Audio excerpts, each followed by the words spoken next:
Os sargentos eram jovens e não podiam ficar imunes à efervescência da geração que pertenciam. Nós éramos todos de classe média baixa. Eram sargentos, suburbanos, moravam no subúrbio, etc. E Caparaó foi a extensão mais longa desse movimento, daquele movimento político que na época a imprensa chamou de movimento dos sargentos. Eu sou de uma família de esquerda. Meu pai era oficial do Exército, meu padrasto era oficial do Exército e era comunista. Quando eu fui para o Exército, eu continuei esse tipo de militância e também entrei no partido, muito moço, muito menino, no Partido Comunista. E aí participei de todos os acontecimentos dentro das Forças Armadas. As primeiras vítimas do golpe realmente são os sargentos. Os sargentos são os inimigos dos generais. Era assim que eles nos enxergavam. E isso já era em cima de acontecimentos anteriores, de 1955, que deram apoio ao Lott, porque o Lott resistia ao golpe, que queria negar a posse do Juscelino. Em 61, os sargentos é que garantiram, na verdade, a constitucionalidade e garantiram a posse do Jango.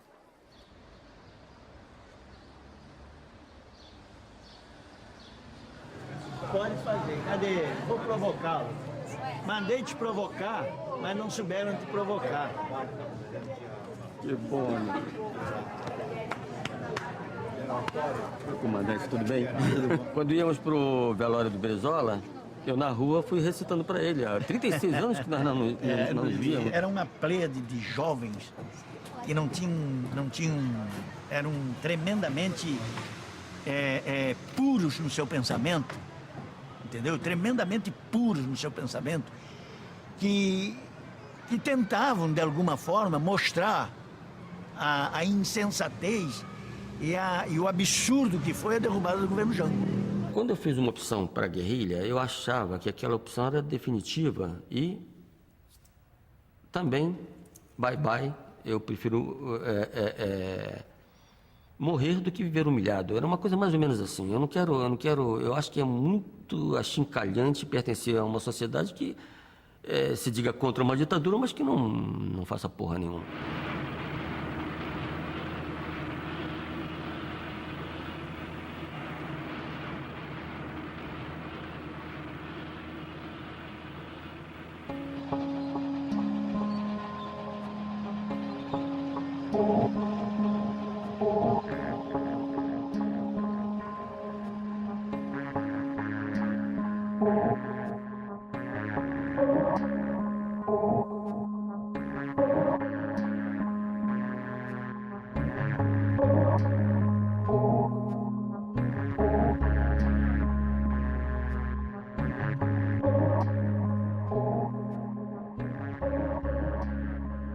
Com o golpe, sofremos uma repressão muito violenta. E centenas de marinheiros ficaram espalhados, expulsos da marinha, perseguidos, presos, condenados a 13 séculos de prisão. A maior pena coletiva da história do Brasil.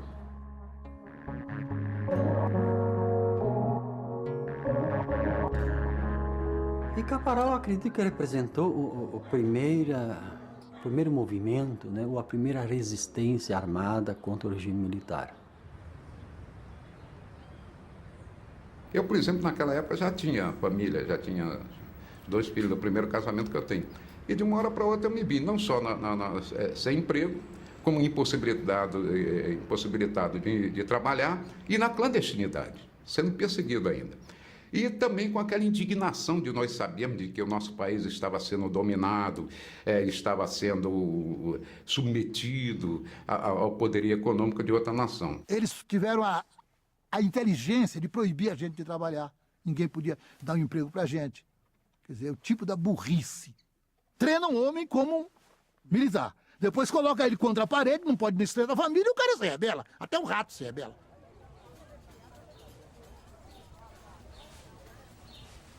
Eu mesmo, que não era militante de nenhum partido, Daí em diante, de tanto me dizer que eu era comunista, que eu fui obrigado a saber, a me aprofundar nessa área para saber o que é que significava essa coisa toda. Em dezembro, então, fui expulso da Marinha. Dezembro de 64, né? Então, a primeira oportunidade, fevereiro, fugi. Tentei localizar alguns companheiros aqui no Rio, assim, resistência, né? Resistência na época, Polop, AP, e muito perseguido, né? Sabia que estava sendo perseguido porque minha casa já tinha sido invadida. Recorri ao exílio, né? Fui para o Uruguai. 4, 5, 6 meses depois do golpe, começamos a conseguir habeas corpus e tal, e fomos saindo das prisões. Aí já dentro das prisões, a gente vinha conversando entre nós para começarmos a montar uma organização, e nós achávamos que a saída seria a guerrilha rural.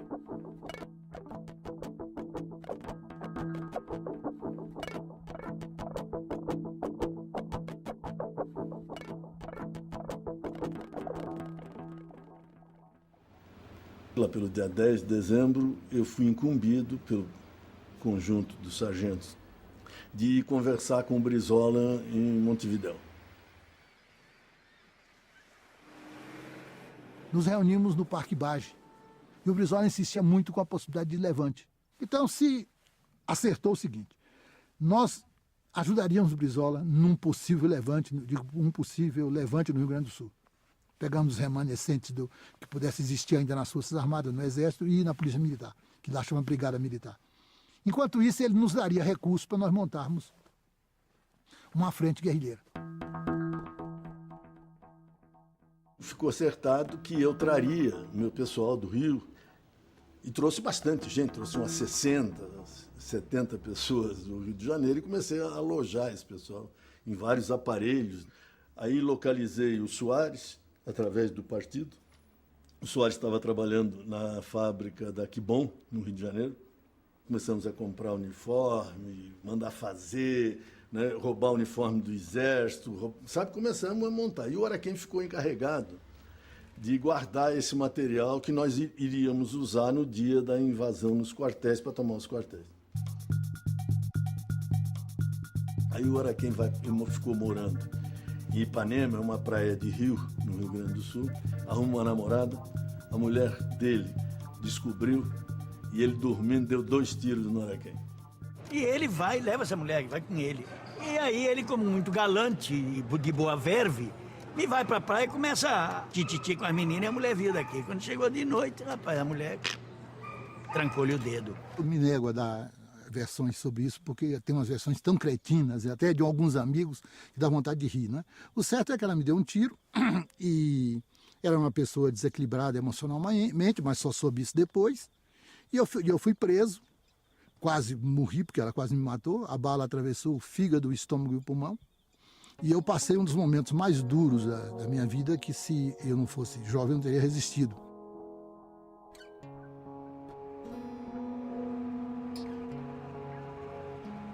Fui a Montevidéu, conversei com o Brizola novamente. O Brizola estava também em possesso, né? Porque era dinheiro, era tempo, era uma opção de coisa. Deixamos a coisa esfriar e começamos depois, já em situação bem mais difícil, né, a organização de um novo levante. Na véspera do levante, nós já, todo mundo aparelhado, preparado. Um dos capitães da companhia, tinham 2, na madrugada tem uma desinteria nervosa, daquelas malucas, né? E vai e conta para o coronel comandante que ele vai participar de um levante no dia seguinte. Aí tocou pavor de novo dentro de Porto Alegre, né? E aí inviabilizou realmente o levante. No coração de Porto Alegre, as demonstrações populares atingem ao clímax. O cortejo é coberto de confetes e flores e a multidão agitando... Nesse intervalo, o Castelo vai a Porto Alegre um dia, e o Soares era muito irrequieto. Ele faz uns panfletos contra a visita do Castelo ao Rio Grande e combina para eles distribuírem esse panfleto. Ele decidiu, então, fazer contato com um elemento infiltrado, que veio depois de saber, um tal de Edu, Bem, é evidente que esse Edu, em vez de encontrar com ele, quem estava lá eram os elementos da PE, da repressão. E prenderam, então, o Manuel Raimundo Soares. Bateram nele adoidado, botaram ele preso durante muitos meses no mesmo lugar que teve o Araquém. Eles foram dar um caldo nele para ver se ele falava alguma coisa. Uma última tentativa. Mergulharam ele, amarraram as mãos, mergulharam ele no rio, que era caudaloso, porque tinha chovido muito, inclusive, e deixaram escapar, tanto é que ficou sem um sapato. E aí se deu a morte dele, que era um companheiro fantástico. Ele realmente, ele resistiu. Ele não abriu nada. E quem perdeu foram exatamente os torturadores, os assassinos dele, né? Eles que perderam a batalha, né? Que não conseguiram tirar uma declaração dele.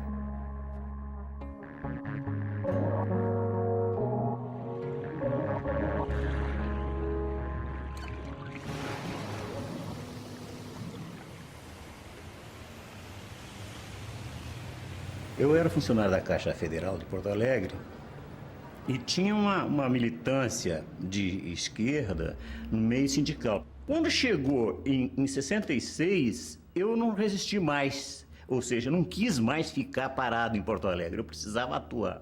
Então eu entrei de férias da Caixa Econômica Federal e fui embora para o Uruguai. Simplesmente fui me juntar ao pessoal que estava sob as asas do Brizola lá em Montevidéu. Consegui, depois de um certo tempo, voltar a Montevidéu e conversar com o Brizola. Aí disse para ele, só, Brizola, agora não tem outro jeito. Você vai ter que cumprir a palavra e nos ajudar na montagem da guerrilha rural. Ele disse, tudo bem. Ele, o Brizola, nunca teve paixão por guerrilha. Ele foi levado pelas contingências a nos apoiar. O Amadeu Filipe era muito claro com isso. Nós caminhamos com ele até onde ele for. Depois ele segue um caminho, a gente segue outro. Eles já tinham a ideia, pelo menos o Amadeu da Luz já tinha a ideia da insurreição armada antes do Brizola, que o Brizola tivesse. Né? Mas eles precisavam de uma estrutura, tá entendendo? Todos os grupos independentes da esquerda convergiam no Leonel Brizola. O Leonel Brizola era a síntese dos movimentos independentes da esquerda, não vinculados ao Partido Comunista. O Brizola queria que fosse Movimento Revolucionário Nacionalista, que formasse a sigla Morena, porque o Brizola é ligado com esse tipo de coisa. Mas nós preferíamos o nome Movimento Nacionalista Revolucionário. Tinha ex-marinheiros, um grupo razoável de pessoas que estavam morando num casarão na praia de Pocitos, em Montevidéu, que esse casarão tinha um apelido de Vietcong. E só iam para ali aqueles que estavam propensos, né, que tivessem optado pela luta armada, né? Por isso o nome Vietcong, né? Ah, vai lá pro Vietcong, vai lá pro Vietcong. Era um ambiente gostoso, né, de estudantes mais ou menos rebeldes, né? Com aquelas expectativas de jovem transformar o mundo e o que a gente ouvia, assim, é que o brasileiro estava numa boa, não reagia, era uma ditadura, mas que ninguém fazia nada, ninguém, quer dizer, aceitava, eram carneirinhas, né?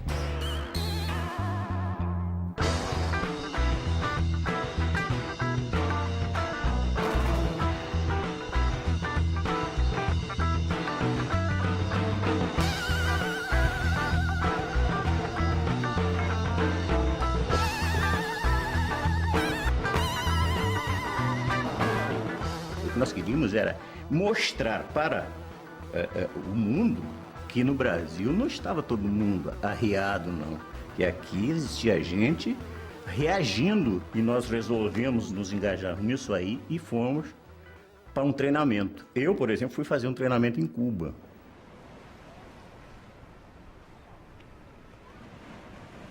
A gente foi levado para uma província próxima de Havana chamada Pinar del Rio.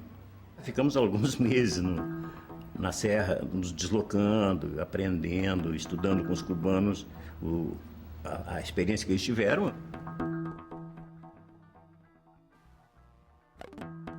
O apoio de Cuba é anterior à ideia da guerrilha. É ainda para a fase da conspiração dos quartéis. A primeira pessoa que vai a Cuba, em nome do Brizola, é o Betinho. A primeira remessa parece que foi de 50 ou 60 mil dólares.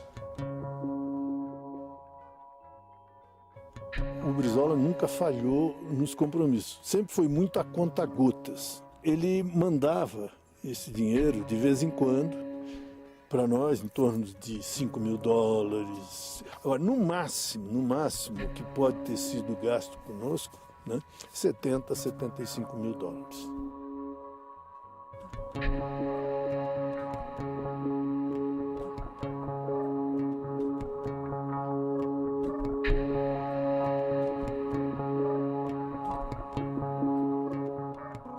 Fomos a Santa Catarina, onde eu conhecia Criciúma, né, naquela região ali da Serra do Mar.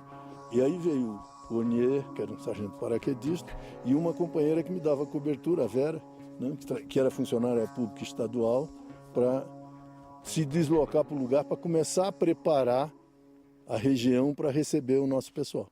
E aí eu fui a Criciúma, num lugar chamado Nova Veneza, e comprei uma terra no alto de uma serra, pretextando que eu ia para lá com meu irmão, com a minha cunhada. As pessoas da região começaram a desconfiar deles porque eles tinham notas, papel moeda, mais novas do que circulavam na região. Na região era o dinheiro quase esfarrapado. Então chamou a atenção isso.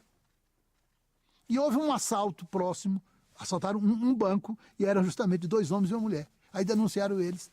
Aí quando a polícia chegou, não era assalto de banco, mas era a organização da guerrilha. Aí foram presos os 2. A imprensa toma conhecimento do material subversivo apreendido em poder de elementos comunistas. Publicações diversas, selos e armas foram apreendidos na primeira diligência. Hoje se avolumou a apreensão. Aí queimou a região. Tá? Nós então vamos transferir esse material para outro lugar.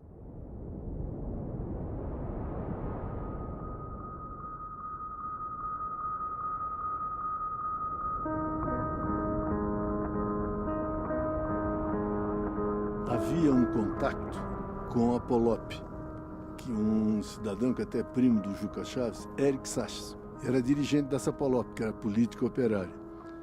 E ele sabia desse local porque o Anivani de Souza Leite tinha um contato com ele e já tinha falado a respeito da Serra do Caparaó com ele, e ele já tinha estado aqui. Então, aí, em função disso, viemos eu e acho que o Juarez e o Anivani, e nós começamos a analisar a localização, né, e vimos que era o ideal. Não tinha grandes corporações militares nesta região e perto de 2 grandes cidades, o que permitiria, das 2 maiores cidades brasileiras, que permitiria, então, um entrosamento, né, entre a organização que ficasse na cidade e a organização que viesse para o campo. Aí, devagarzinho, então, foi montando uma infraestrutura para poder trazer gente para cá, para poder começar o processo de guerrilha aqui e de organização da luta no campo.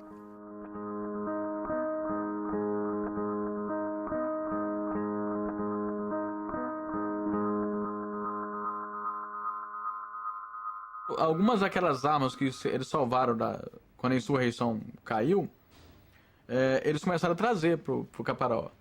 Eles transportavam isso de ônibus, cara. Ônibus convencional.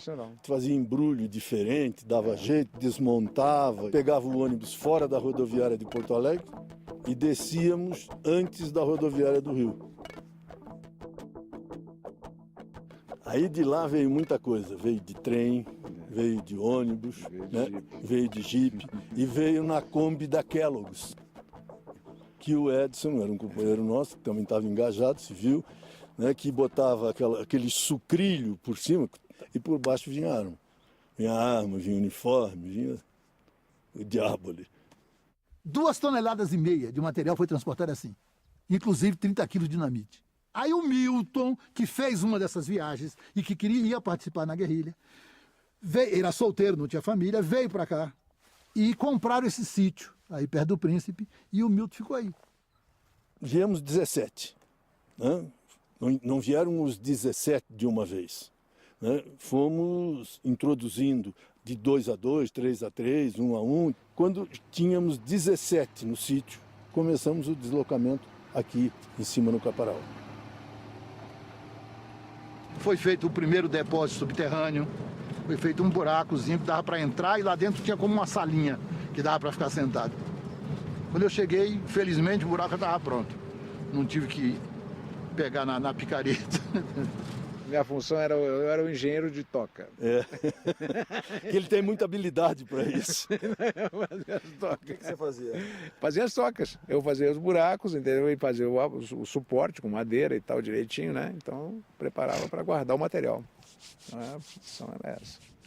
Além disso, ele era o metralhador. Como ele era muito forte, ele era baixinho, mas ele não é mais alto, mas ele é forte, né?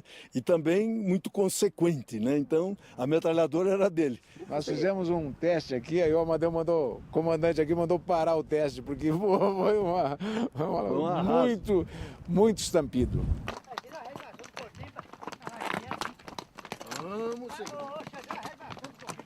Bom, essas armas, algumas caíram conosco, né?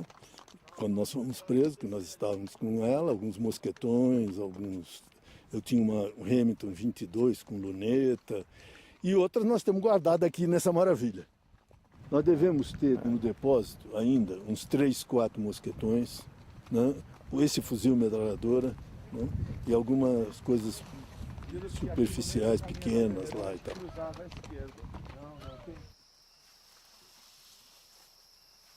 Primeira subida daquela serra, com uma lata com coisas dentro, assim, no ombro, no saco, foi um desastre.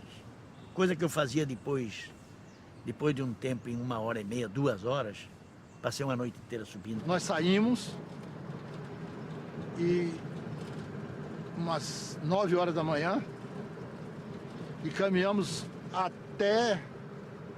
Aí foi o primeiro batismo de fogo, digamos assim, teste, né? Porque nós caminhamos até umas 7 da noite. Chovia muito, nós estávamos muito cansados, mas não encontrava lugar para acampar.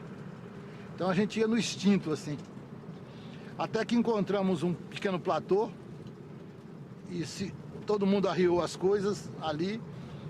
Aí nós comemos uma barra de chocolate cada um e deitamos de qualquer maneira.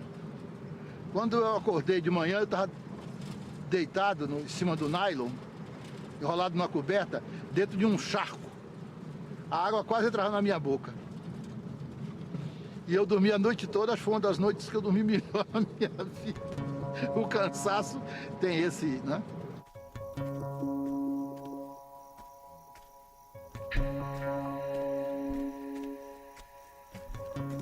Daí nós começamos o deslocamento.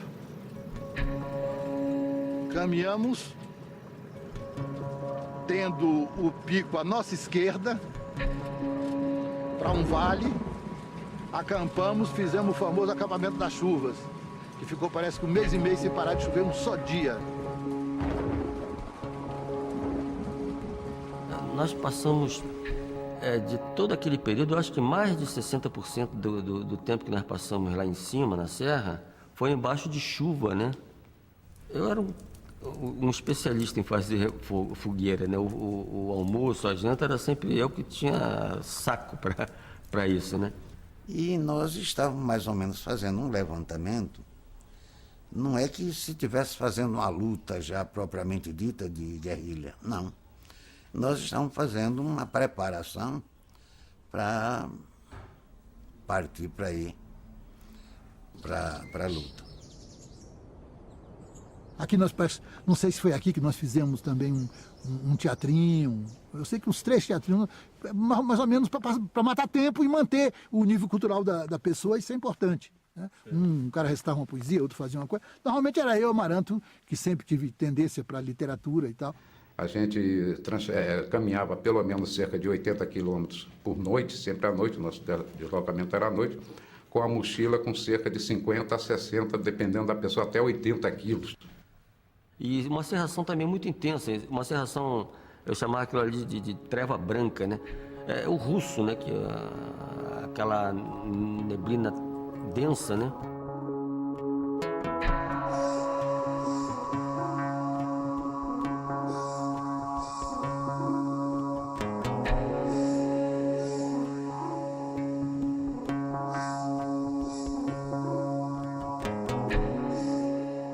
nós nunca conseguimos autossuficiência na serra. A cidade que nos reabastecia. Cada 15 dias, 20 dias, levavam os mantimentos. E nós íamos buscar os mantimentos em pontos distintos. Então, aí surgiu a necessidade de fazer com que esse reabastecimento fosse mais próximo. Então, a ideia foi montar um armazém comercial, normal, com o pai do Dornelas, seu Celso, tomando conta. Meu pai era da logística, né? Ele já era porque ele já era um combatente marxista antigo, né? Já tinha lutado na clandestinidade em outras épocas, né?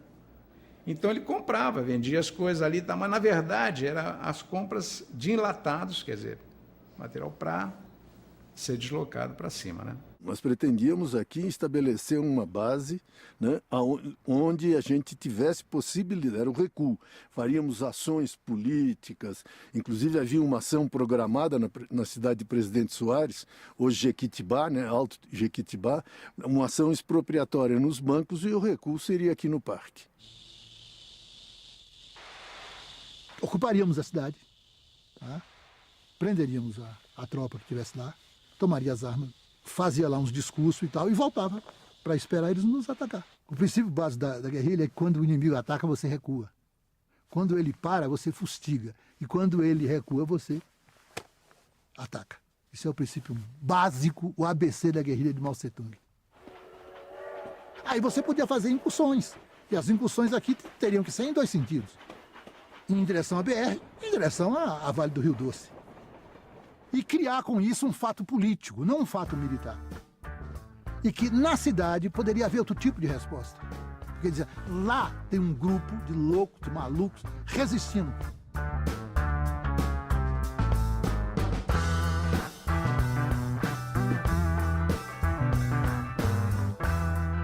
Naquela tricontinental, na época tricontinental, o Che tinha lançado uma consigna, né? 1, 2, 3 milhares de vietnãs era a forma de dar solidariedade ao povo vietnamita. E o Guevara, então, vai montar a guerrilha da Bolívia, né? E nós montaríamos 3 frentes guerrilheiras no Brasil. Uma no Mato Grosso, a do Caparaó, e uma lá em cima, onde mais tarde o PCdoB foi fazer a guerrilha do Araguaia.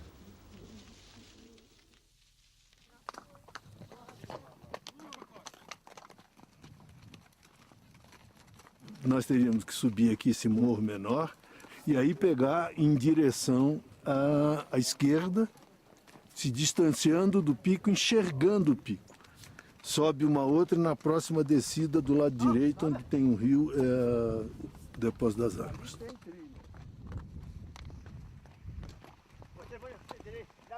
Ó, é por ali, ó. Ali no meio. Ah? Aí tem que subir, né? Tem que subir ali, passa pelo meio e vai. E tinha um morro à esquerda, pro lado de lá, nós subimos e fizemos o primeiro depósito de mantimentos. Lá em cima do morro. Nós fizemos um depósito de arma naquela região ali e colocamos as armas ali com muita graxa, lembra? Muita graxa. Muita graxa. Então, por isso que eu tenho certeza que se elas não foram achadas, elas estão em boas condições. A gente passava aqui pelo meio daqueles 2 morros ali. Ali tem uma trilha. E tem uma trilha ali que vai para Banhumirim. Tem. Príncipe, vai pro Príncipe. Aonde ela sai, você sabe? Tem a lomba ali, vai. Tem a lomba assim, vai lá. Mas lá não tem fundo não, tem 2 fundos lá. Uhum. Aí tem uma trilha, igual já pro Arraial. Então é lá que a gente quer ir. Mas o problema é que a trilha acabou. O que é? A trilha acabou lá. Acabou? Acabou, não tem mais a nem pra pé não tem jeito. Acabou mesmo. Eu passei lá no rapaz lá, saí lá, não deu jeito, não deu de voltar. Tão ruim que tá. Acabou tudo. Os matos fechou. Tomou? O mato fechou, a trilha acabou, fechou tudo.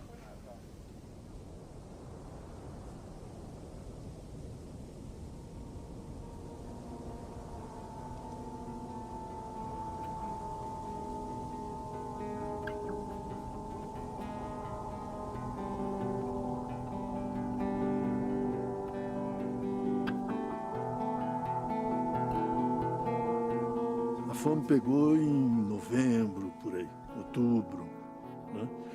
que houve um episódio que nós comemos ovo choco, né?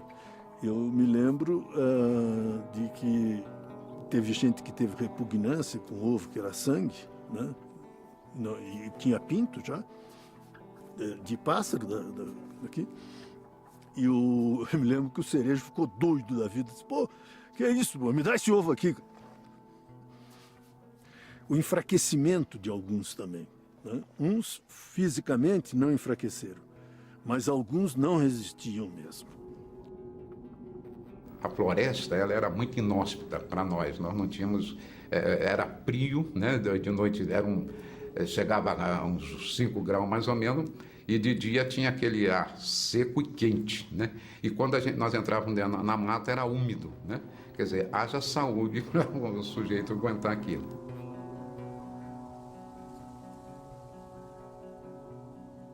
Nós passamos o Natal, ali, o Ano Novo de 66 para 67 com uma moral ainda alta, né? Conseguimos festejar entre nós, né, solidariamente e tal. A maior dificuldade que a gente teve, na verdade, foi na discussão política sobre a questão da permanência ou não permanência aqui em cima. As pessoas que estavam aqui ainda...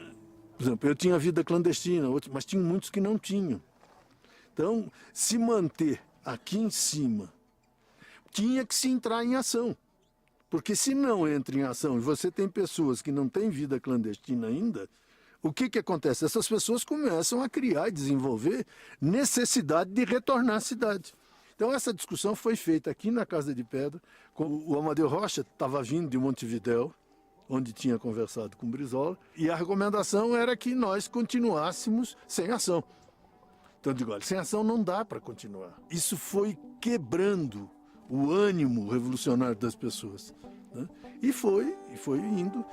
Houve uma discussão séria, né? Inclusive também com os marinheiros, porque os marinheiros começaram a criar grupinho, né? E isto, por exemplo, levava a que, em um determinado momento, eu não conseguia segurar as pessoas.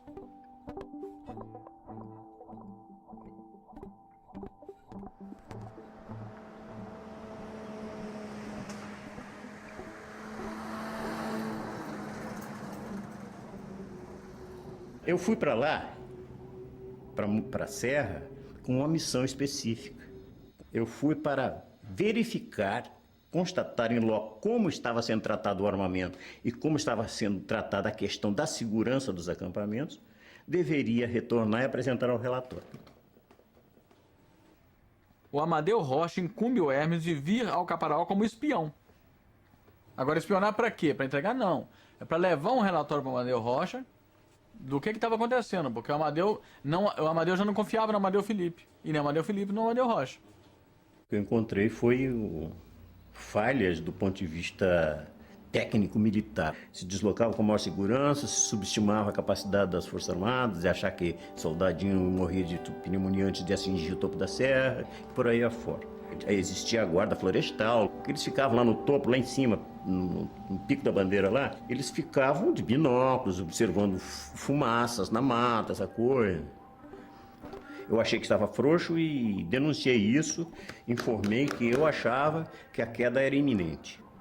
Brizola, que era o grande ícone da resistência naquela época, num determinado momento abandonou a ideia. A ideia que eu tenho é que foi no início de 67 que Cuba deixa de mandar dinheiro.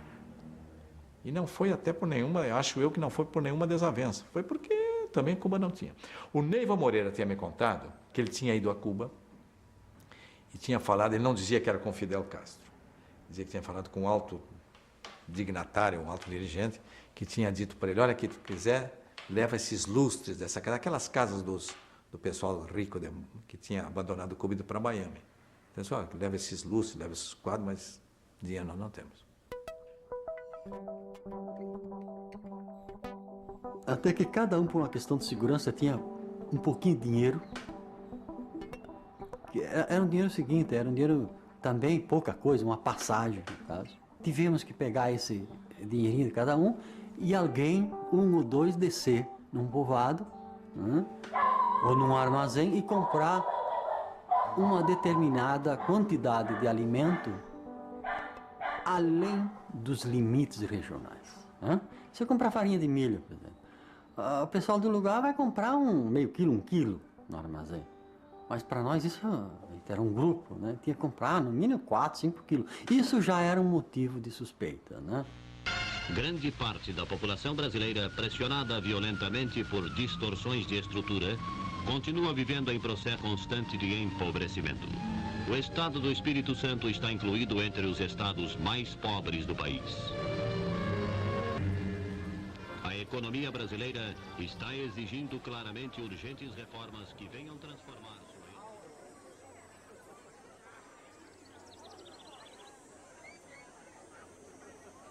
Meu filho trabalhava lá na torre de televisão, lá no Pico da Bandeira. E de lá eles começaram a ver esses homens passar armados, saía de lá de Santa Marta, lá do Forte, daqueles lá da virada de lá do Pico. A gente desconfiou, deu da época, eles chegaram pedindo, tirando ouro, disse que estava tirando ouro. Então chegaram na propriedade do meu pai, chegaram na divisa do meu pai, eles tinham mapa, tinha tudo da região. Daí já começaram a subir, aquele pessoal, mas subindo sem falar com ninguém que estava subindo, né? Ninguém sabia. Só que ele pegou o revertido de que carro, e voltar o carro levava mantimento para eles, esse jipe. Quando nós recebemos mantimento por Espera Felício, que houve esse problema do jipe, e estava chovendo e a estrada era muito ruim, né? E nós tivemos que descer mais do que seria prudente. Eles tombaram o jipe, bem perto da minha casa, sabe? Sei. Tombaram, não pediram socorro, nem nada. Quando foi de manhã, eu levantei e vi o jipe tombado lá e 2 homens. Aí fui lá. Aí tombemos junto, chamei os companheiros, deu um grito lá, juntou uns 10 homens, tombemos o jipe, pusemos na estrada e eles foram embora. Aí no jipe tá tombado lá, ele cutuquei com o pé assim na placa do jipe. Aí eu descobri que o jipe era de Nilópolis, Rio de Janeiro. E entraram no carro e foram embora. Aí a gente deu parte, aí foi o contato. Aí a gente teve contato com a polícia e a polícia começou a vir.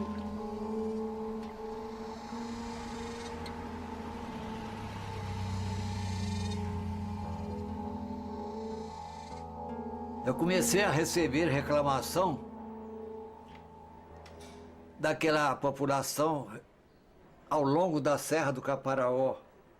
A população estava apavorada com a presença daqueles homens cabeludo, barbado. Aí mandei para lá o tenente Zezinho, que era o meu oficial de informações, com equipe de 12 soldados. O primeiro enfoque que eu tomei conhecimento foi dia 28, 29 de novembro de 66.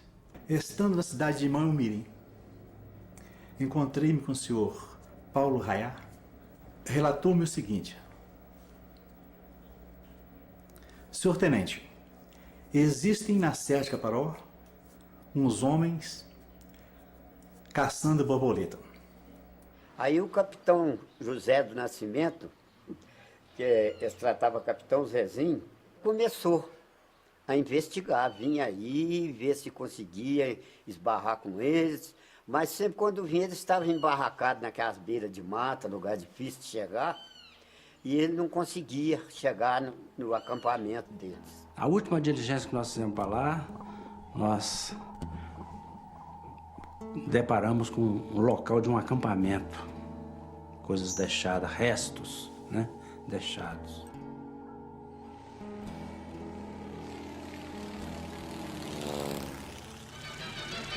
Continua crescendo no tempo e no espaço a moderna capital do Brasil.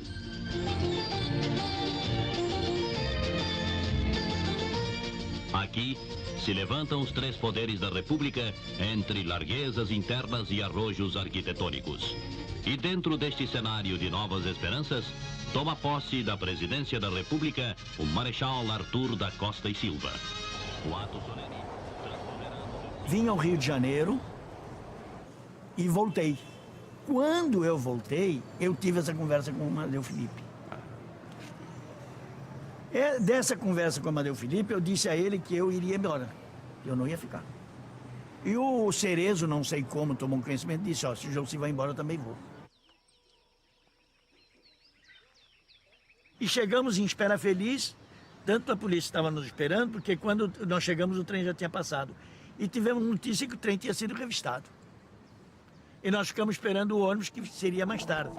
E aí, pomba, ficar andando numa cidadezinha daquela era esquisito. Porque eles passaram Paraíso, com destino a Espera Feliz. Mas como meus homens já estavam em Paraíso, então eles foram seguindo os rapazes, né? Os rapazes, até a barbearia. Aí entramos na barbearia para cortar o cabelo e a polícia veio logo em seguida. E era uma garagem assim, a polícia ficou na frente. Logo que os homens acabaram de fazer a barba, o subtenente Raul e o cabo Demétrio nos deram voz de prisão. E isso ocorreu exatamente numa quinta-feira santa.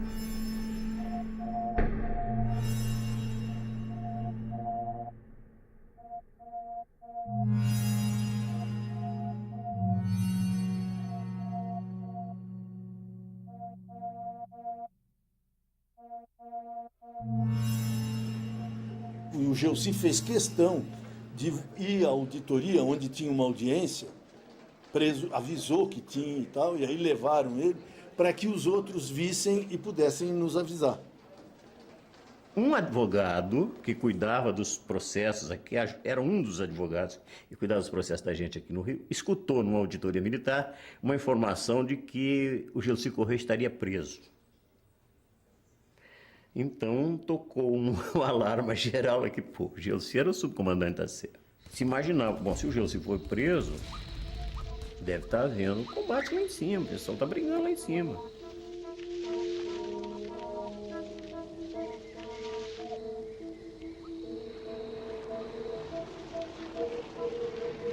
Em 3 dias o capitão teve assim um estado, saiu de um estado aparentemente gripal, febre altíssima, né? E aí não tinha explicação, e ele fisicamente se decompôs, né? Fisicamente ficou como se fosse assim cadavérico, magro. Tinha certeza de que o capitão ia morrer. Nem não tinha remédio, não tinha antibiótico, não tinha. Então, né, as horas se passando, os dias se passando, e eu cobrando, digo, cara, o cara não vai aguentar, porra, ele vai morrer. A gente tem que, olha, ou vocês me autorizam a ir, ou eu vou sem autorização. Foi a única vez também que eu contestei a autoridade do comando, né? O pessoal não queria que eu descesse, né, porque era a segurança do grupo, né? E saí de meia-noite, realmente 6 horas já estava na cidade. Eu estava dormindo quando o rapaz da padaria me ligou que lá teve um guerrilheiro, me falou, olha, vai aí, vai querer comprar um remédio para um cara lá que tá assim, até já me deu a dica antes do homem chegar. Mas ainda estava fechada a farmácia quando eu fui, não, tem outra farmácia em tal lugar, eu fui até a farmácia, consegui comprar os remédios, medicamentos, né? Aí ele me perguntou, o senhor tem bezetacil? Eu quero um antibiótico. O senhor tem bezetacil? Eu falei, tem. 1.200.000? Eu falei, não, 1.600.000, melhor ainda. Quero 3 vidros. A febre do cara lá, tá vendo? 39 e tá por dentro certinho. Depois despediu, o senhor Geraldo, boa noite, senhor, muito obrigado. Foi embora. Eu liguei na mesma hora pro delegado. Ele virou as costas e liguei pro delegado. Eu acho que menos de 1 quilômetro faltando para chegar à subida da serra, né, o reinício da trilha que levaria até o acampamento onde estávamos. Eu fui surpreendido por um carro e já por um outro carro armados, né? Eu com 38 não tive nem cancha, né? Nem chance, não tive a menor chance de reagir, né?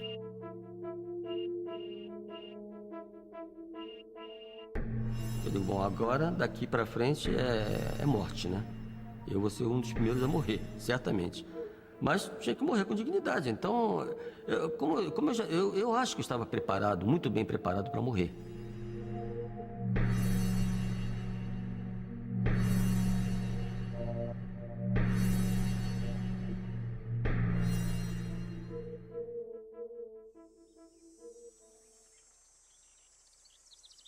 Tinha um primo da minha mulher que ele, volta e meia, ficava assim meio pitantando a cabeça. E aquele dia calhou que ele saiu para lá, para a serra. Lá em cima, no rancho, tinha duas pessoas, Zé Machado e o Gerson Berger. Eles estavam lá mexendo com criação. Aí ele chegou naquela doideira dele e falou, ah, descobri os guerrilheiros. Estão acampados ali no Morro do Capim. Isso já era bem de tardinho. Aí ele mostrou o embarracamento dele, eles passaram e chegou no Caparaó. Só tinha telefone na Estrada de Ferro naquela época. Aí de lá eles ligaram para o batalhão do Manhuaçu que os guerrilheiros estavam acampados no Morro do Capim.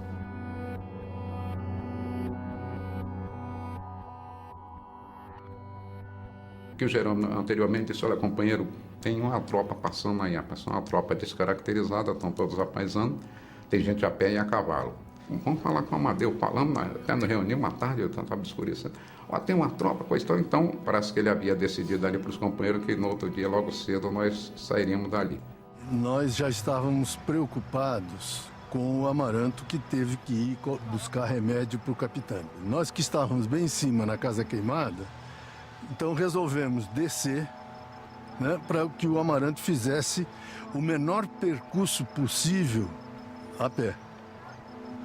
A gente desceu o máximo que podia, para não chegar nas propriedades particulares, ficar ainda dentro do parque.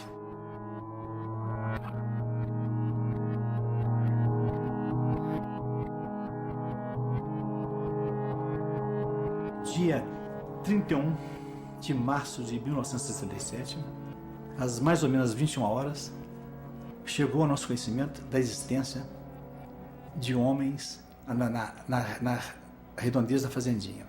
Imediatamente deslocamos para o local, o comandante Jacinto autorizou, deslocamos, eu mais 13 homens. Aproximamos do acampamento, uns 20 a 30 metros. Aí o Maforte era um cara muito destemido, ele, pronto, eu vou. Madrugada muito fria, escura ainda, chovendo, então eles amontoaram ali, teve um ninho, né? Uns na rede, tinha umas 4 redes armadas em volta, e os outros aquele bolo ali, amontoados ali.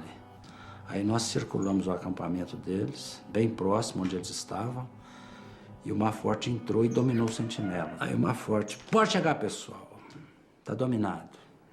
Aí o pessoal acordaram, rapaz. Pega a arma aqui, pega a arma ali, mas no escuro, escorrega, cai, tropeça um por cima do outro. Aí nós abafamos o acampamento. Eu nunca pegava turno, mas naquele dia nós estávamos com muito pouca gente, então eu digo, não, eu entro na divisão. Aí eu fiquei com o último turno. Eu comecei a notar alguma movimentação. E eu estava armado. Eu estava com um fuzil na mão. E o pessoal estava levantando. O Araquém estava se lavando, me lembro bem do Araquém se lavando num riacho que tinha próximo. Eles cercam, se colocam na trilha e inicialmente perguntam, inclusive, olha, tem um café aí? Eu digo, pode entrar, tem café. No dia anterior, tinham passado por nós alguns cavaleiros. E eu imaginei que até pudessem ser eles. Quando eu saio, assim, da barraca de nylon que eu estava com a arma na mão, que eu saio, eu vi que nós estávamos cercados. Se alguém podia resistir, era o Araquém, que podia se jogar morro abaixo, né, numa atitude meio suicida, e eu também, numa atitude suicida, tentar, com um fuzil, enfrentar todas as metralhadoras que eles tinham na mão.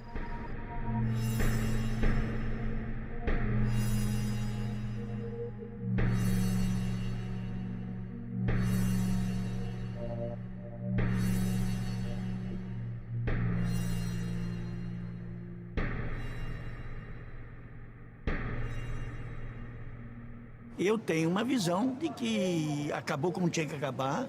E diga-se de passagem, embora eu quando falo isso para alguns companheiros, eles levam um susto, mas depois eu digo, por que não olha para o outro lado? Ele teve a sabedoria de opinião minha, o Amadeu não vai confirmar isso nunca, acredito eu, de ter negociado de ter acabado da maneira que acabou. não for assim, teriam sido heróis mortos, que não leva a nada. Deixa eu te fazer uma pergunta. Você usou a expressão aí, isso aí para mim é importante saber. Independente de julgamentos, assim. Sim. Você negociou. Não, eu não negocio. Não, sim. Eu quero saber, você falou essa palavra, negociou. Me fica a impressão de que ele tenha negociado. De que tenha havido uma negociação para se acabar com aquilo, sem que houvesse mortes e traumas. Pela primeira vez eu estou ouvindo essa... Porque, olha aqui, porque só ouviram... Teoria, assim, essa tese teoria de que tenha havido uma negociação... Para acabar com a coisa. Eu quero ser mais radical assim na pesquisa. Posso adiantar um pouquinho essa... Você fala assim, quando você fala, isso para mim me surpreende, eu nunca soube assim de nenhuma negociação. Porque só quem ouviu isso de mim sabe quem foi? Sim, mas eu queria saber, o Jorge, você tem algum dado assim mais claro assim, sobre negociação? Não, eu não tenho dados claros. Capitulação, sobre capitulação, sobre eu não negociação. Não tenho dados claros, mas que você checasse isso, que realmente para mim é uma novidade, né? O Jerônimo estava de guarda debaixo de uma árvore, passou um grupo. Ele foi lá, comunicou ao Amadeu mandou ele voltar para o lugar. Chegou de tardinho, os caras voltaram a cavalo. E o que aconteceu? Os caras viram o Jerônimo e disseram assim, não vamos entrar porque vai dar tiroteio, não sei o que, coisa. Isto é contado pelo Jerônimo. No dia seguinte, estavam fazendo a barra, perguntam se tem café, chegam e entram e prendem vocês. Me entendeste? Então, isto, assim, diz assim, foi traição, foi não sei o quê, mas para mim não foi. Dias antes de eu descer, a decisão de descer, que eu te falei lá em cima, em depoimento também, eu disse que eu contestei a posição ali, no caso de não descer para buscar remédio para o capitão. Sim. Eu estranhei que o local a ser escolhido para o acampamento, para esse último acampamento, tenha sido na descida à direita, na parte baixa. Quando que, isso vem contra todos os princípios de segurança possíveis e imagináveis. Mas agora, com essa tua informação de uma capitulação, eu já fico indagando se essa capitulação não foi negociada antes. Mas é isso, a minha visão é essa. Gelsi falou comigo agora, disse para mim que perguntou para o Araquém se eu tinha mandado o Araquém descer para negociar. Não fiz nenhuma negociação, nem queria capitular. Acho que, é aquilo que eu disse, eu era pessoa, queria ser o último a desistir. Mas as desistências já estavam acontecendo, né? E não era uma, não era duas, era muita gente.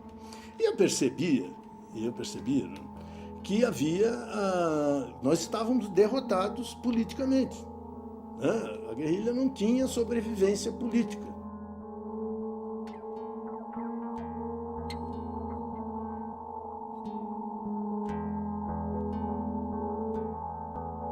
Eu comuniquei, o general comandante da 4ª comunicou o Ministério da Guerra. Então, o Ministério da Guerra, recebendo essa documentação, ele disse que declarou perante a televisão e os jornais que aqueles elementos que eu havia apreendido eram um bate-pau dos fazendeiros da região. Eu, então, tinha as fotografias deles, as identidades deles. Eu telefonei para o Rio, chamei o Davi Nasser. O Davi Nasser foi lá em Manhuaçu e fotografou as identidades deles e os rapazes, né? Então eu desmenti o ministro, dizendo que os elementos que eu havia apreendido eram elementos expurgados do Exército, da Aeronáutica e da Marinha, que não eram batedor de paus. Porque a Polícia Mineira foi quem prendeu. Depois, quando eles foram apresentados para o Exército queria levar o grupo de volta para o Caparaó para fazer o teatro. Então, duas possibilidades. Uma, fazer o teatro da prisão, ou simular uma reação e eliminar todo mundo. E o comandante do batalhão de Manhuaçu, da polícia, salva a vida deles. Por que ele salvou? Porque mandou fotografar os caras vivos. Depois é que o Exército entra em cena. E entra em cena mesmo, faz um teatro, né? Porque eles bombardeiam a serra, não tinha mais ninguém.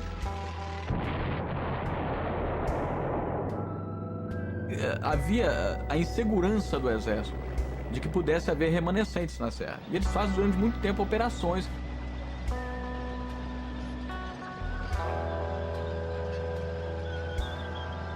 Então distribuiu o pessoal, que desde lá de Espera Feliz, perto de Porciúncula, ao longo da serra de 60 quilômetros. E no dia D, que nós chamamos da linguagem militar, iniciei o ataque para prender os guerrilheiros. Eu fiquei lá 23 dias. E os carros blindados consolidam a conquista do território ao inimigo. O exercício derradeiro foi uma impressionante ação conjugada da artilharia e blindados com a infantaria e a Força Aérea Brasileira.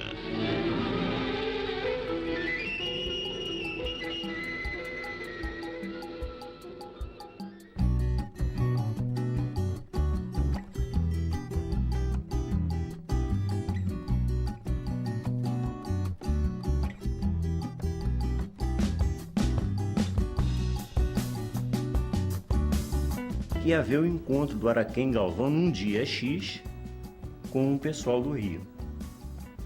Então vamos fazer esse contato com o Araquém para a gente ver o que a gente pode fazer para ajudar esse pessoal, para dar apoio a esse pessoal. Levamos um material daqui. Eu, por exemplo, levei 400 balas. Era pouca coisa, mas eram 400 balas de 45.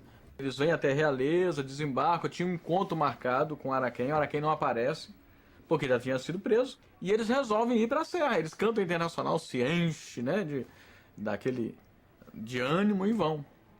Só que a serra estava toda cercada já.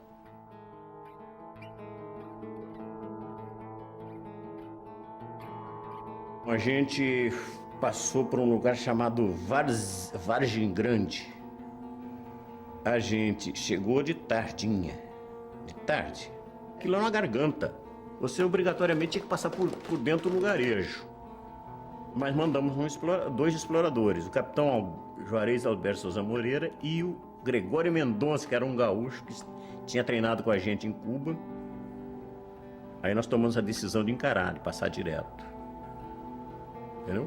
Passar mesmo. Formamos uma coluna e descemos. Mas já estava escuro. Passamos por cima dos trilhos do trem e fomos embora. Andamos mais ou menos uns 500, 600 metros e escutamos uns tiros. Lá eu, 2 cabos pela estrada de ferro afora, passou na estação de estrada de ferro. Aí o funcionário lá falou assim, ó, em 2 barbadas vai andando aqui pela... Aí os 2 cabos seguiram eles.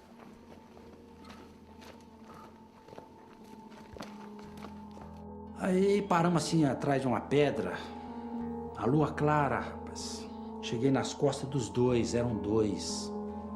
Aí eu falei, quem é vocês? O capitão virou pro meu lado.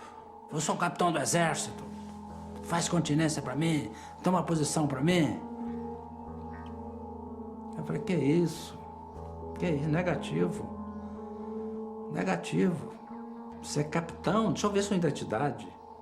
Ele recusou de identificar para mim. Aí, sabe o que aconteceu? Ele levou a mão na arma para me amedrontar. Ele acabou de sacar a arma. Acabou de sacar. Quando ele acabou de sacar, eu não dei tempo, não.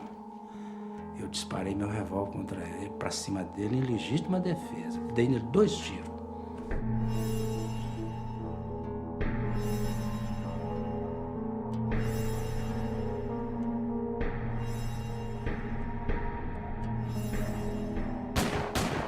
A gente se escondeu aí na beira do trilho do trem, estendemos uma linha, com metralhadora, com tudo, e ficamos ali esperando. E nesse intervalo, passou um trem com um vagão de passageiros todo iluminado e era um trem fantasma. Não tinha ninguém dentro. Aparentemente. É claro que eles estavam todos deitados dentro do vagão. Rapidamente apareceu um tropel de gente correndo, porque estava escuro. Eles estavam atrás da gente. Claro, já estavam nos procurando. E agora? O que a gente fez? Traçou uma reta e subiu, escalou. Quando a gente subiu, que chegou lá em cima, viu que aquele trem tinha vindo desovando pelotões de tropa. Ia dar de cara com a gente. Né? Só que clareou nessa história isso, clareou o dia. Logo cedo começou uma revoada de helicópteros. É aí sim que a gente escutou bombas. Eles estavam jogando bombas incendiárias na serra do Caparaó. Aí a gente viu que não ia poder chegar à serra de jeito nenhum. Começamos a marcha de retorno para Rio Bahia. No segundo dia de deslocamento, tomaram a decisão errada. Amadeu Rocha e outros lá decidiram deslocar de dia. Claro que foi visto. Passou um cavaleiro pela gente, cumprimentou assim. O camarada era um delegado aposentado. Assim. Ele chegou em casa, telefonou, né? Um batalhão de polícia de Guaçuí, polícia militar, cercou um capãozinho de mato, um matinho pequeno onde tinha um riacho, onde a gente foi fazer barba e trocar de roupa e tal, dar uma ajeitada para sair e tomar o ônibus normalmente na Rio Bahia, porque a gente estava assim, a 1 quilômetro mais ou menos da estrada já. Quando saiu o primeiro de lá de dentro do buraco, da beira do riacho, o Deodato Fabrício, quando ele subiu, quando chegou em cima, tava tudo cercado. Aí a gente subiu, foi sendo preso um por um.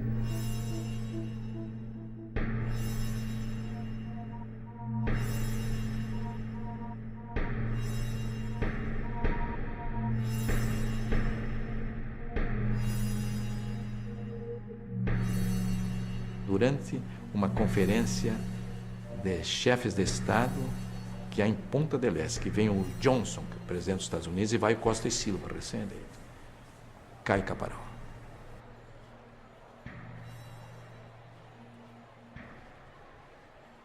Então, quando cai, da forma que caiu, para nós foi foi terrível, foi uma frustração. Os nossos companheiros de Caparaó cometeram aquele erro fundamental na época de tomar a Revolução Cubana como um exemplo acabado em si. Faz o desembarque, se lança ali, sai do iate Grama, chega em Cuba, começa a Revolução contra as tropas do Batista. Só que não havia tropas do Batista na Serra de Caparaó. Entendeu? A opressão era invisível em Caparaó.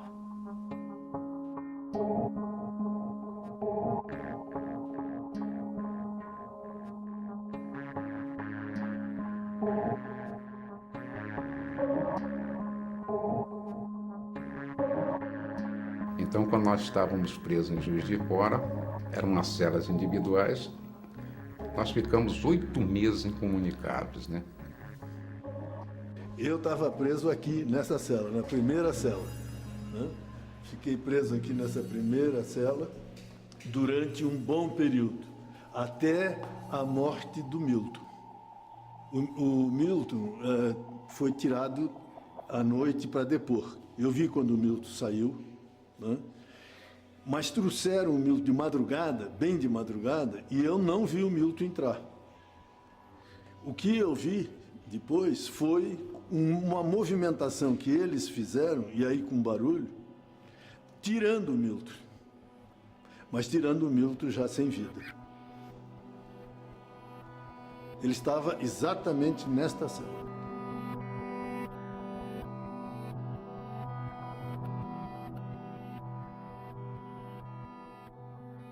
Esta é a cela.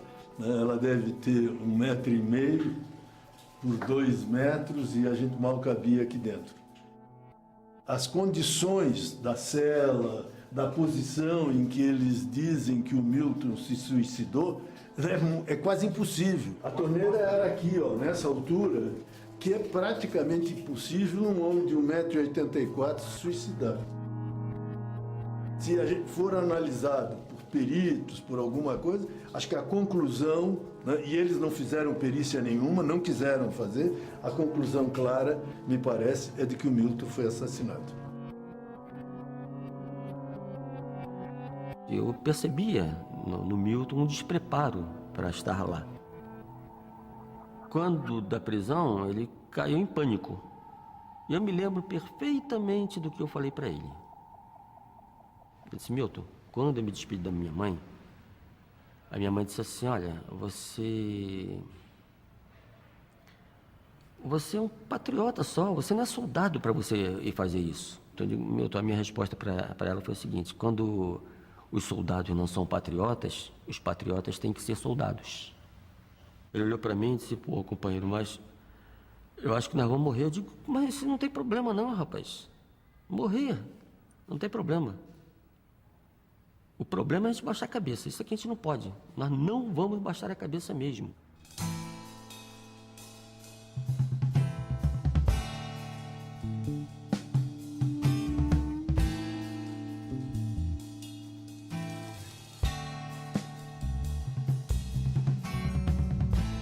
nenhum de nós, mesmo que quisesse, não se recomporia com o sistema. Isso mostrou as nossas convicções, mostrou a firmeza do nosso pensamento. Mas é muito difícil você convencer as pessoas do que está se passando. Quer dizer, precisaria muito mais trabalho político, né? E eu acho que basicamente seria um trabalho educativo. E isso é feito com palavras, na verdade, né? Não com atos. E aí a história acabou provando que realmente a resistência tinha que ser civil.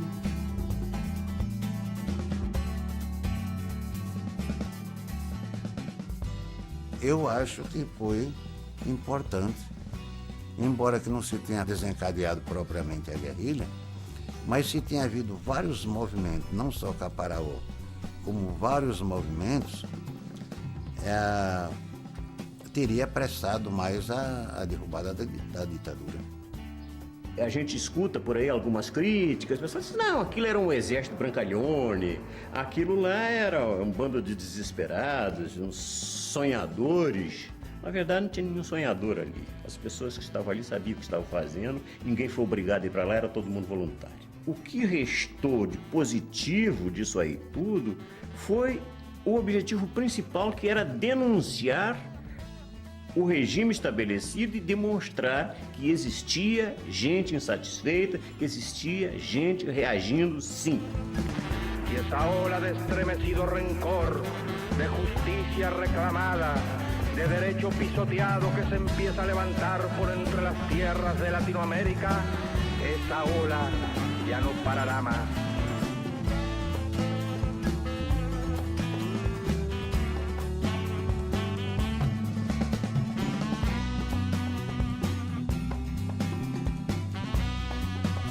Agora, por outro lado, há uma coisa que a gente tem que reconhecer. Vivia-se uma época de utopia, né? Quer dizer, os anos 60 foi uma explosão, né? Começa com a Revolução Cubana, com o Che Guevara, que tem uma influência muito grande em nossa geração. Então, nós somos contagiados por aquilo que mexe uma geração, né? Culmina com o maio francês, quer dizer, foi um período de sonhos, né? Que se acreditava que a utopia estava ali ao alcance da mão. Nós não teríamos sido dignos de nossa época se não tivesse feito aquela quixotada. O camarada tem que ir pra lá, tem que fazer igual que você chega lá e morre e acabou. A nossa contribuição é essa, nós não temos nada para contribuir, só temos nossa vida, nosso vigor físico. Então, a ideologia é isso mesmo. Eu, na verdade, eu sonhava, na minha cabeça estava um sonho de ser um soldado latino-americano, de libertação da América Latina. Né? Então, isso estava dentro de um contexto, dentro de um sonho muito amplo e muito bonito. Era o sonho do Bolívar, na verdade. A gente diz assim, porra, esses caras eram uns porra loucas.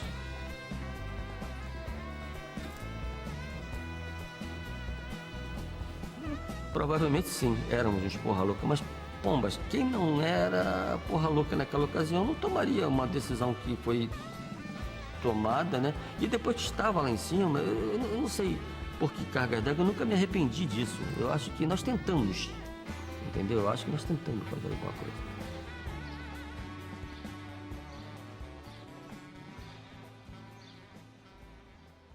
Havia uma perplexidade geral. E nós queríamos ser uma opção, né, para romper isso, né, essa perplexidade e tentar a formação do Exército Popular, o Exército Revolucionário. E aqui nós achávamos que poderíamos ter feito, como achamos que poderíamos ter feito em Santa Catarina, como tentamos tomar o Rio Grande do Sul, achando que seria melhor tomar o Rio Grande junto com o Brizola e tentar lá a formação, também não sabíamos. E até hoje não sei se aquilo daria certo ou não daria, mas era aquilo que a gente tinha para fazer naquele momento, e acho que tínhamos que fazer mesmo. Nós, sargentos, pagamos um preço muito alto. Mas pagamos um preço, mas muitos de nós, e você vê a maioria de todos que participaram, continuam fiéis, né, aos seus princípios. Quer dizer, você não se arrepende? Não, absolutamente. Eu não seria o homem que sou se não tivesse participado.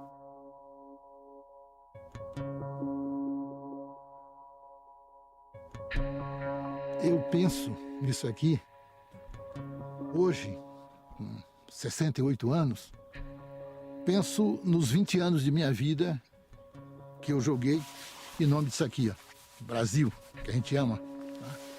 Um Brasil que seja dos brasileiros e não do Império Americano. Essa nossa luta foi desde a juventude. E naquele momento em que os brasileiros mais lúcidos, os brasileiros mais íntegros, estavam perplexos frente à facilidade do golpe, um grupo de jovens, quase todos ex-sargentos do Exército e alguns marinheiros, se reúnem e vêm para uma região inóspita como a Serra do Caparaó, que até hoje é inóspita, tentando criar um gesto de rebeldia, dizendo: povo brasileiro, somos 14 apenas, mas o Brasil não está morto. É possível resistir por mais forte que eles sejam.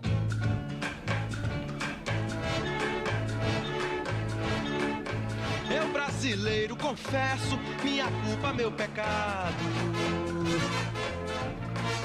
Meu sonho desesperado, meu bem guardado segredo. Minha aflição. Eu brasileiro confesso minha culpa, meu degredo. Pão seco de cada dia, tropical melancolia. Negra solidão, aqui é o fim do mundo, aqui é o fim do mundo, aqui é o fim do mundo. Aqui o terceiro mundo pede a bênção e vai dormir. Entre cascatas, palmeiras, araçás e bananeiras, ao canto da Juriti. Aqui meu pânico e glória, aqui meu laço e cadeia. Conheço bem minha história, começa na lua cheia e termina antes do fim. Aqui é o fim do mundo, aqui é o fim do mundo, aqui é o fim do mundo. Minha terra tem palmeiras, onde sopra o vento forte. Da fome, do medo e muito, principalmente da morte. Lelê, lalá. A bomba explode lá fora, agora o que vou temer? Aí nós temos banana, até pra